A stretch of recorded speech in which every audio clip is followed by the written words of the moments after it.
నమస్కారం.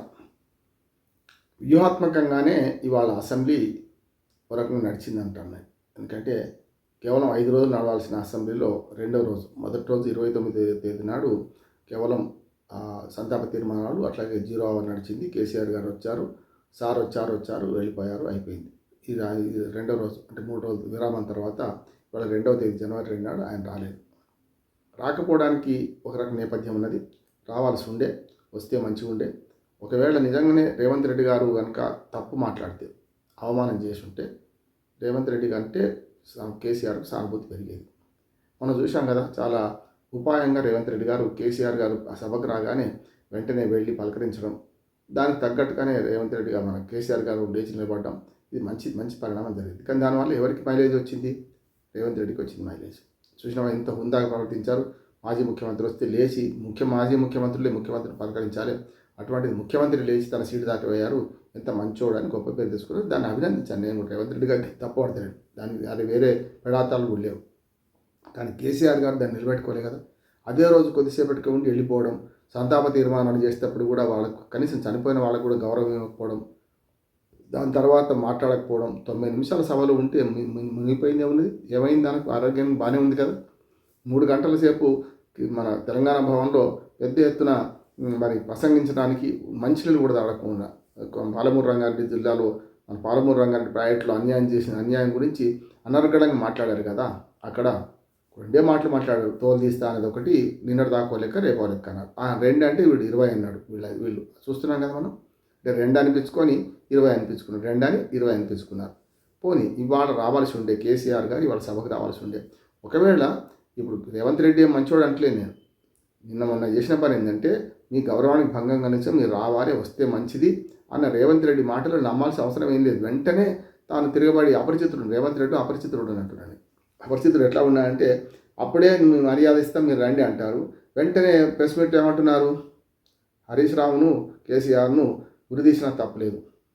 ఉరి శిక్ష దేనికి పడని దానికి పడుతుంది. మీరు పథకాలు ఏర్పాట్లో కానీ ప్రభుత్వం నడపడంలో ఉరి శిక్షలు పడే ఎక్కడ కూడా. ప్రభుత్వ అధినేతలు ఉరి శిక్షలు అంటే బంగ్లాదేశ్ పోవాలి, లేకపోతే మనకి మిడిల్ ఈస్ట్ కంట్రీలకు పోవాలి, లేకపోతే ఇటువైతే పాకిస్తాన్కి పోవాలి. ఆ మాట కూడా ఆయన అన్నాడు.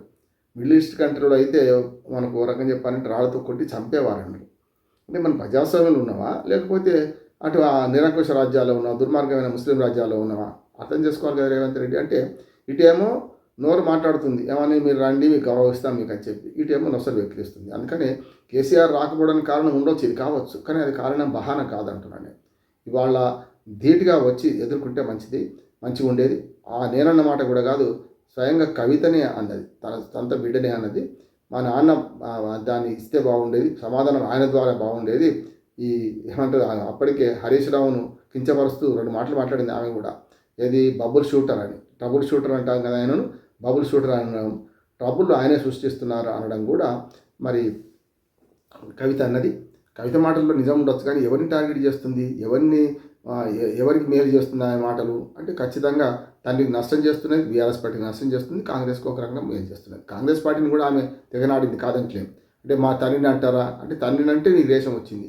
ఒక మాజీ ముఖ్యమంత్రి మీ తండ్రి కావచ్చు. తెలంగాణ ప్రజలకైతే అందరికీ కూడా ఎవరికైనా చాలా పార్టీలకు అతీతంగా గౌరవించే వ్యక్తి కదా మీ నాన్న. మరి అటువంటి ఆయన మన నాన్న అనుకోకుండా మన కేటీఆర్ అదే మాట్లాడతారు, కవిత అదే మాట్లాడు. మా నాన్న అంటే కోపం వచ్చింది అంటున్నారు. మీ నాన్న అనడం కాదు, తెలంగాణ ప్రజలను అవమానించినట్టు అంటున్నాడు వీళ్ళన్న మాటలు కదా. అంటే మీ నాన్న కనుక మీకు కోపం వచ్చింది, మరి వేరే కోపం రావద్దు అన్నట్ట. మీ నాన్నకంటే మీ కూతురు కొడుకు కంటే చాలామంది కేసీఆర్ని అభిమానించే వాళ్ళు దేశంలో, ప్రపంచంలో చాలామంది ఉన్నారు, రాష్ట్రంతో సహా. అటువంటి అప్పుడు మా నాన్న అంటే కోపం వచ్చింది అని కాంగ్రెస్ని కూడా ఒక మాట అన్నది, అంతే కదా. అంటే కాంగ్రెస్ని అంటూనే ఎవరికి పని చేస్తున్నారు మీరు? ఒకనాడు షర్మిల జగన్ అన్న వదిలిన బాణాన్ని వస్తే తర్వాత ఎవరి బాణమో తెలిసింది కదా మనకు. కాంగ్రెస్ పార్టీలో చేరింది, ఇవాళ ఎటు పోయిందో తెలియదు మనం చూస్తున్నాం కదా. మీరు కూడా ఇవాళ మీ పార్టీకి ద్రోహం చేస్తున్నారు, మీ నాన్నకు ద్రోహం చేస్తున్నారు. మా నాన్నని అనడానికి కోపం వచ్చింది, కానీ తెలంగాణ ప్రజలు అవమానించిండనే కోపం వస్తలేదు కదా మీకు. తెలంగాణ వాదాన్ని అవమానించడానికి కోపం వస్తలేదు కదా. అంటే మీరు రేవంత్ రెడ్డి ఇచ్చిన బాణాన్ని అనుకోవాల్సి వస్తే ఎవరైనా కవితను చూసుకుంటే. అందుకని కవిత మీద నాకు ద్వేషం లేదు, కానీ వాళ్ళు తెలంగాణ ప్రజల ప్రయోజనాలకి ఎవరు వ్యతిరేకంగా ప్రవర్తించినా తెలంగాణ నికాల్సైన తెలంగాణ వాదులకు నష్టమే అవుతుంది, కష్టం అనిపిస్తుంది ఎవరైనా సరే. ఆయన నాకు ఆరాధ్య దైవం కాదు కేసీఆర్, ఆయన పార్టీతో సంబంధం లేదు. కానీ చేస్తున్న పని ఏంటి? మీరు చేస్తున్న పని ఇవాళ చివరికి ఎక్కడికి వచ్చిందంటే, అసెంబ్లీ సాక్షిగా అడ్డగోలు మాట్లాడుకునే ప్రయత్నం చేసి మాట్లాడారని కూడా చూస్తున్నాం మనం. అందుకని అసెంబ్లీ సాక్షికి ఏమైందో తర్వాత మాట్లాడతాను. కానీ రేవంత్ రెడ్డి ఏదైతే అంటున్నాడో అది చేయడం లేదు, చేసిన పని చెప్పడం లేదు. చేసిన పని బహిరంగంగా బుల్డోజ్ చేసుకుంటూ పోతున్నాడు. దానివల్ల ఏమవుతుందంటే రేపొద్దున సాగినంత కాలం నా అంత వాడు లేడందరూ, సాగపోతే ఊరక చతకిరబడిపోదురు అంటే అందుకు మీ భారత్ నీ యొక్క ముందున్న కేసీఆర్ మంచి ఉదాహరణ. కేసీఆర్ గారు 10 ఏళ్ళు వాడు సన్నాసి వీడు రండా అంటే ఏమైంది చూసినాం కదా. చివరికి ఎక్కడికి వచ్చారు ఇవాళ? మీరు ఒకటంటే 10 అంటున్న భయానికి అసెంబ్లీకి రాకుండా దాక్కుంటున్నాడు నేను మాట్లాడుతున్నాను. ఇటు కూడా అంటే నిజంగా ఒక ప్రతిపక్ష నాయకుడిగా నిర్మాణాత్మక ప్రతిపక్షంగా ఉండి ప్రజలకు మన సమస్యల మీద అసెంబ్లీలో మాట్లాడకపోవడం ఇలా దురదృష్టం కాదా?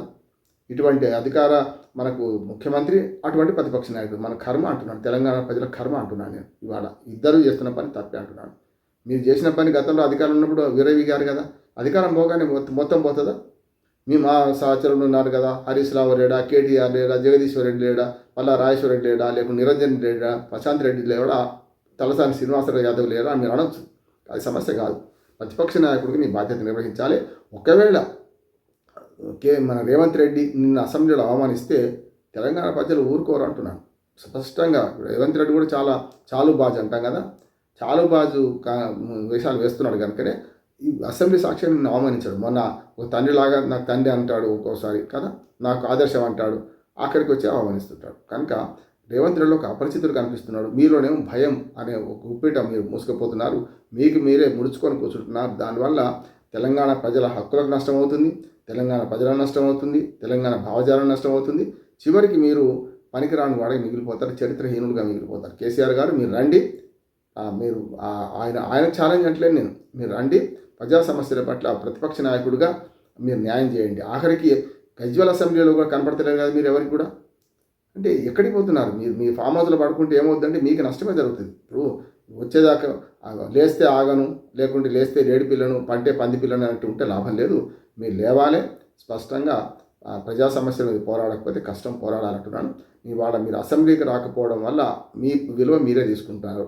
ఒకవేళ నిజంగానే ఆయన అవమానిస్తే ఆ ప్లస్ పాయింట్ మీకే అయింది, ఆయనకు నష్టమైంది. మొన్న విషయంలో మీరు బౌన్స్ అయ్యారు, ఆయన లాభమైంది.